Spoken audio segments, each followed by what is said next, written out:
कलाम को सलाम। जीवन में परिस्थिति चाहे जैसी भी हो, पर जब आप अपने सपने को पूरा करने की ठान लेते हैं तो वह पूरे ही हो जाते हैं। कर्म को भाग्य के भरोसे नहीं छोड़ा जा सकता और कर्म एक ऐसा सत्य है जो हर मुश्किल को आसान बना देता है। जब तक हम किसी कार्य को करने के बारे में सोचते रहते हैं तो वह बहुत मुश्किल नजर आता है, और जब उस कार्य को करना शुरू कर देते हैं तो थोड़ा पूरा होने के बाद सरल नजर आने लगता है। ये जीवन में कर्म का निर्विवाद सत्य है। पृथ्वी के प्रत्येक जीव का जीवन कर्म के संघर्ष से ही संचालित होता है, और जीवन में संघर्ष के बिना कुछ भी नहीं मिलता है। ये जीवन का दूसरा निर्विवाद सत्य है। किसी कवि ने लिखा है, जो भाग्य भरोसे जीते हैं उनको भाग्य सताता है, उठकर लेते हैं जो टक्कर उनको राह दिखाता है। मिसाइल मैन के नाम से विख्यात डॉक्टर APJ अब्दुल कलाम का जीवन कर्म के धर्म से पूरी तरह जुड़ा हुआ है। डॉक्टर कलाम का जन्म 15 अक्टूबर 1931 को तमिलनाडु के रामेश्वरम में धनुषकोडी नामक गांव में हुआ था। उनका पूरा नाम अबुल पकीर जैनुलाब्दीन अब्दुल कलाम था। उनकी माता का नाम असीमा और पिता का नाम जैनुलाब्दीन था। उनकी मां एक गृहिणी और पिता पेशे से नाविक थे। डॉक्टर कलाम 5 भाई और 5 बहन थे। डॉक्टर कलाम का बचपन संघर्षों से भरा रहा था। वह बचपन से ही सीखने में बहुत रुचि रखते थे। उन्होंने अपनी प्राथमिक शिक्षा रामेश्वरम की पंचायत के प्राथमिक विद्यालय से पूरी की। तमिलनाडु के रामनाथपुरम से मैट्रिक तक की पढ़ाई पूरा करने के बाद वह आगे की पढ़ाई के लिए 1950 में मद्रास चले गए।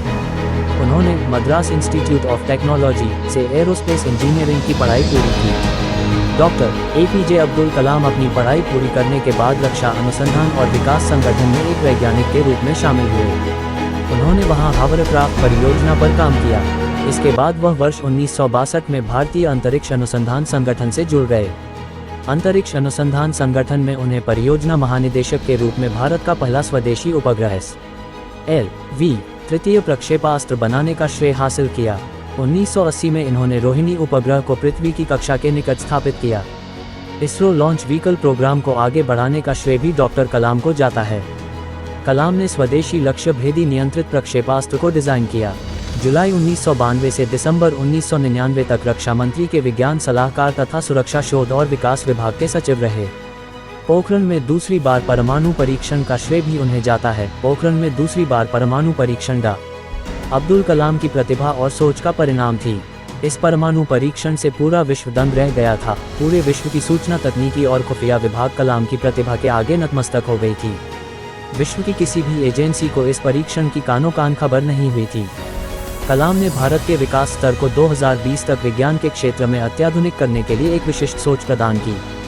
वह भारत सरकार के मुख्य वैज्ञानिक सलाहकार भी रहे। 1982 में वे भारतीय रक्षा अनुसंधान एवं विकास संस्थान में वापस निदेशक के तौर पर आए और उन्होंने अपना सारा ध्यान गाइडेड मिसाइल के विकास पर केंद्रित किया। उन्होंने अग्नि और पृथ्वी जैसे प्रक्षेपास्त्रों को स्वदेशी तकनीक से बनाया और उनका सफल परीक्षण भी किया। इनके अलावा उन्होंने त्रिशूल, नाग, आकाश और ब्रह्मोस जैसे मिसाइलों के विकास में भी अहम भूमिका निभाई। डॉक्टर APJ अब्दुल कलाम 18 जुलाई 2002 को भारत के 11वें राष्ट्रपति बने और वर्ष 2002 से 2007 तक भारत के राष्ट्रपति पद पर आसीन रहे, और इसके बाद उन्होंने फिर से राष्ट्रपति चुनाव न लड़ने का फैसला किया। डॉक्टर कलाम न केवल एक महान वैज्ञानिक थे बल्कि एक प्रेरणादायक लेखक और वक्ता भी थे। उन्होंने देश भर में युवाओं को घूम कर संबोधित किया और उन्हें अपने लक्ष्य को प्राप्त करने के लिए प्रेरित किया। उन्होंने India 2020, a vision for the new millennium, wings of fire, an autobiography, ignited minds, unleashing the power within India, the luminous sparks, a biography in words and colours, mission of India, a vision of Indian youth, the life tree poems, indomitable spirit, हम होंगे कामयाब, अदम्य साहस, inspiring thoughts, quotation सीवेज, spirit of India, forge your future, candid, forthright, inspiring, beyond 2020, a vision for tomorrow's India, governance for growth in India, learning how to fly, enlightened minds, failure is the best teacher नामक पुस्तकों का लेखन भी किया। देश के प्रति उनके उत्कृष्ट योगदान के लिए उन्हें 40 से अधिक विश्वविद्यालयों और संस्थानों द्वारा डॉक्टरेट की मानद उपाधि दी गई।